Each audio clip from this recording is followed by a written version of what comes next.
Hola friends, Traveling Taylor here, coming to you from El Cuyo, Mexico. Well, I'll be spending the week here for Christmas. I am here to do my 2020 year-end review of being a digital nomad. So a little bit strange year to be a nomad because there was not a lot of nomading happening due to the global pandemic, but I could sit here and tell you about all the places that I plan to go and wanted to go, like New York City for 3 months, and Edinburgh Fringe Fest for a month, and Cape Town, South Africa, which I was very much looking forward to visiting for the first time. But those things did not happen, and that's okay. The year was strange, it was hard, but nomads are resilient. We can pivot, we can change, we can figure things out on the go, and that's kind of what happened. So although this year didn't look quite the way that we all expected or wanted, I can't complain because it has at least ended with me being in Mexico for the holidays with some friends. And as you can see, very beachy.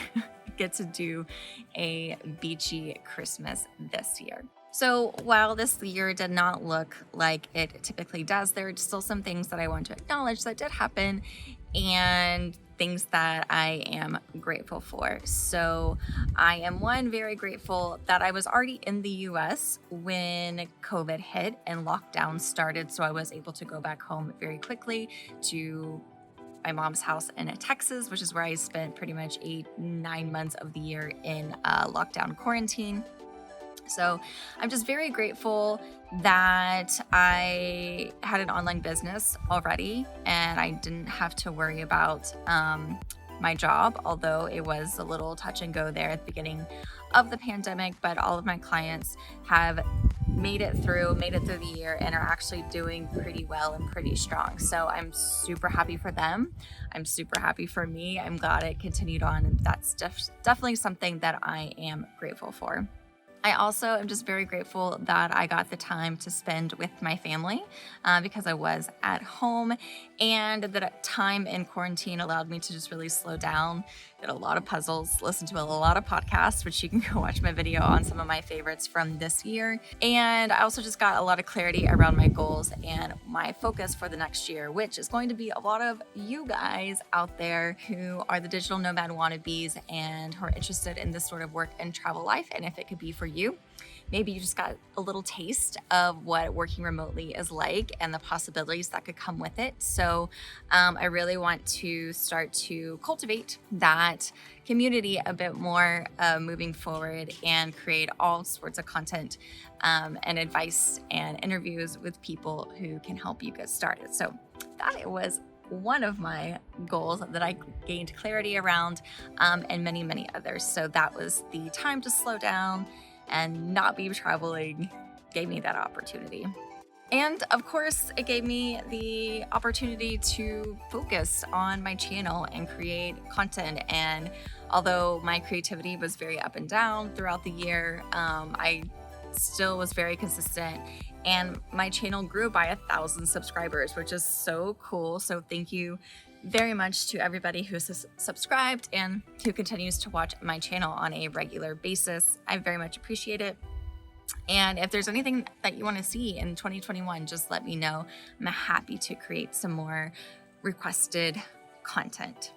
And now here I am at the end of 2020, spending it here in El Cuyo, Mexico. I will be heading back to Playa del Carmen for the new year and will probably stay for about another month. So you may see more Mexico videos from me coming soon, but getting to end the year with some travel with the community of other nomads has very much been a blessing, and I'm very happy that I was able to make this happen. So going into 2021, I mean, do we really know what's going to happen? And the reality is no, we don't know what's going to happen. So I will stay here in Mexico for a little bit, probably head home for a little bit, and we'll see what sort of happens with the vaccine rollout and what borders may or may not open and how that plays a part. But again, nomads are resilient. We're good at changes. We're good at kind of going with the flow.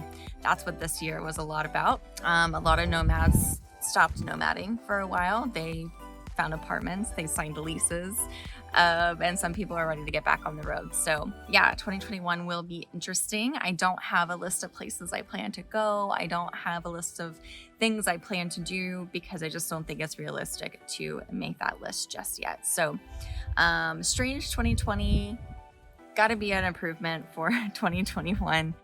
And the other thing, or the last thing that I do every year going into a new year, is I pick my word of the year. So if you're not familiar, I have a whole video on how to choose your word of the year, but basically it is the thing that you pick, it's the word or phrase that you pick to guide you through the next year. So usually for me, it's usually an area that I feel like I want to improve and I want to focus on, or something that will change my life for the better. So this last year, my word was establish. And for me, that meant a lot about just establishing my goals, my platform, my sort of just like my business and what I wanted, and just kind of laying the groundwork for all of that. And I feel that I've done that, which feels really good. And so for 2021, my word is going to be engage. I feel like the thing I'm missing now, and maybe because I was in quarantine for so long, it's just engaging. So engaging via YouTube, engaging via Instagram, engaging in real life, just finding different ways to engage with people in the community and outside the community and bring them in. So that is my word for 2021, and I'm really excited about it. So I will put the link below to my 2019 year in review if you want to hear more about like fun and travel experiences that I got to have the year before. And I will link down to my word of the year video, so you can watch that if you want to pick your own word of the year. So thank you again so much for being here, for subscribing, for watching. It all makes a difference. Giving a thumbs up button, leaving a comment, all those things are wonderful. So thank you so much. I am Traveling Taylor. And yeah, if you are interested in getting finally fully remote in the new year, working from a place like El Cuyo, Mexico, then be sure to grab my mini course below to help you get started on that journey, or just reach out to me and I'm happy to chat. So thanks so much, you guys. Merry Christmas and Happy New Year.